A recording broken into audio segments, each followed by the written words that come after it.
जय श्री राधे कृष्णा। एक बार फिर आप सभी का हमारे YouTube चैनल में बहुत बहुत स्वागत है। आज द्वादशी के दिन मैं आपके लिए लाई हूँ एकादशी के पारण के समय सुनी जाने वाली तुलसी माता की यह पावन कथा, जिसे सुनने मात्र से आपको करोड़ों तीर्थों के सेवन के फल की प्राप्ति होगी। आपका घर प्रचुर धन धान्य से भरपूर रहेगा। भगवान विष्णु के पूजन में क्योंकि तुलसी जी का बड़ा ही विशेष महत्व माना गया है और माता तुलसी को बहुत ही पूजनीय भी माना गया है। जहाँ पर भी तुलसी जी का पौधा होता है वहाँ यम के दूत नहीं आते जाते और उस घर पर सदा ही भगवत कृपा बनी रहती है। और भगवान विष्णु जी के पूजन में क्योंकि तुलसी जी का बड़ा ही विशेष महत्व होता है, भगवान विष्णु को तुलसी बहुत ही प्रिय है। भगवान विष्णु को नैवेद्य के वक्त तुलसी चढ़ाई जाती है और भगवान विष्णु जी का पूजन करते समय भी उन्हें तुलसी दल अर्पित किए जाते हैं। जो भी भक्त सच्ची श्रद्धा के साथ प्रत्येक दिन अगर माता तुलसी का पूजन करते हैं और तुलसी वृक्ष के नीचे दीपक जलाते हैं, उनसे माता तुलसी अति प्रसन्न होती हैं और भगवान विष्णु का आशीर्वाद प्राप्त होता है। भगवान विष्णु और भगवान श्री कृष्ण को तुलसी बहुत ही प्रिय है और तुलसी माता का जो कि कार्तिक मास में शालिग्राम जी के साथ विवाह भी संपन्न कराया जाता है, जिससे अनंत गुना पुण्य फलों की प्राप्ति होती है। तो आइए सुनते हैं सफला एकादशी द्वादशी पारण तुलसी माता की यह सुंदर कथा। कृपया कथा को श्रद्धा पूर्वक और प्रेम पूर्वक ध्यान से अंत तक सुने और सुनने के बाद कमेंट बॉक्स में जय तुलसी माता जरूर लिखें। तुलसी माता से जुड़ी एक कथा बहुत ही प्रचलित है।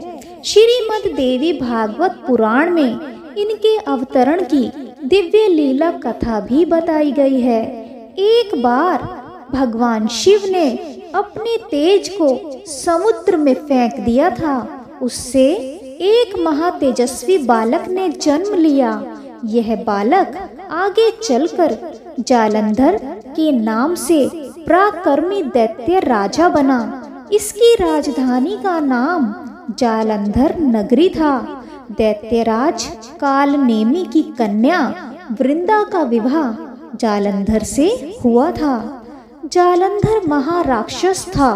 अपनी सत्ता के मद में चूर उसने माता लक्ष्मी को पाने की कामना से युद्ध भी किया, परंतु समुद्र से ही उत्पन्न होने के कारण माता लक्ष्मी ने उसे अपने भाई के रूप में स्वीकार किया।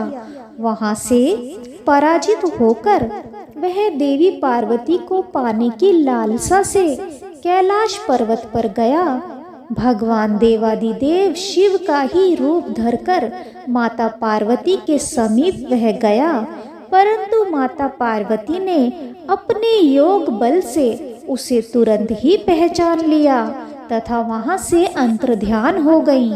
देवी पार्वती ने क्रुद्ध होकर सारा वृतांत भगवान विष्णु को सुनाया। जालंधर की पत्नी वृंदा अत्यंत पतिव्रता स्त्री थी। उसकी पतिव्रत धर्म की शक्ति से जालंधर ना तो मारा जाता था और ना ही पराजित होता था। इसीलिए जालंधर का नाश करने के लिए वृंदा के पतिव्रत धर्म को भंग करना बहुत ही जरूरी था। इसी कारण भगवान विष्णु ऋषि का वेश धारण करके वन में जा पहुँचे, जहाँ वृंदा अकेली भ्रमण कर रही थी। भगवान के साथ दो मायावी राक्षस भी थे, जिन्हें देखकर वृंदा भयभीत हो गई। ऋषि ने वृंदा के सामने पल में दोनों को भस्म कर दिया। उनकी शक्ति देखकर वृंदा ने कैलाश पर्वत पर महादेव के साथ युद्ध कर रहे अपने पति जालंधर के बारे में उनसे पूछा तो ऋषि ने अपने माया जाल से 2 वानर प्रकट किए। एक वानर के हाथ में जालंधर का सिर था तथा दूसरे के हाथ में धड़।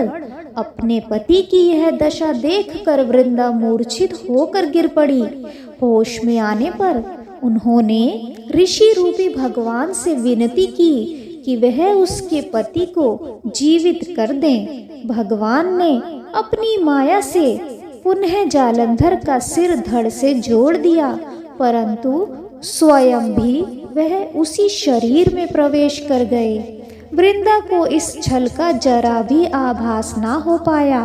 जालंधर बने भगवान विष्णु के साथ वृंदा पतिव्रता का व्यवहार करने लगी, जिससे उसका सतीत्व भंग हो गया। ऐसा होते ही वृंदा का पति जालंधर युद्ध में हार गया। इस सारी लीला का जब वृंदा को पता चला तो उसने क्रुद्ध होकर भगवान विष्णु को शिला होने का श्राप दे दिया तथा स्वयं सती हो गई।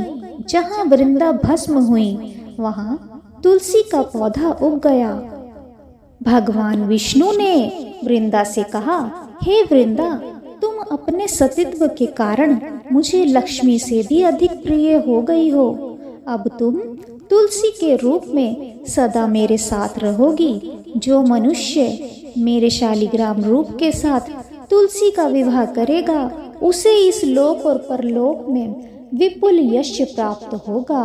जिस घर में तुलसी होती है वहाँ यम के दूत भी असमय नहीं आ जा सकते। गंगा व नर्मदा के जल में स्नान तथा तुलसी का पूजन बराबर माना जाता है, चाहे मनुष्य कितना भी पापी क्यों ना हो। मृत्यु के समय जिसके प्राण मंजरी रहित तुलसी और गंगा जल मुख में रख कर निकल जाते हैं वह पापों से मुक्त होकर वैकुंठ धाम को प्राप्त होता है। जो मनुष्य तुलसी व आंवलों की छाया में अपने पितरों का श्राद्ध करता है उसके पितर मोक्ष को प्राप्त हो जाते हैं। तो यह थी सफला एकादशी द्वादशी पारण तुलसी माता की पावन कथा पूरी सुनने के लिए आप सभी का बहुत बहुत धन्यवाद। बोलिए जय हो भगवान विष्णु की, जय हो माता लक्ष्मी की, जय हो माता तुलसी की, जय हो श्री कृष्ण भगवान की जय हो। वीडियो पूरा सुनने के लिए आप सभी का बहुत बहुत धन्यवाद। वीडियो अच्छा लगे वीडियो को लाइक कीजिए, शेयर कीजिए, कमेंट कीजिए और यदि आपने अभी तक हमारे चैनल को सब्सक्राइब नहीं किया है तो कृपया चैनल को आज ही लाल बटन दबाकर सब्सक्राइब कर लीजिए। साथ ही बेल आइकन को भी प्रेस कर दीजिए जिससे हमारी आने वाली सभी नई वीडियोस की जानकारी आपको सबसे पहले मिले। Thank you for watching.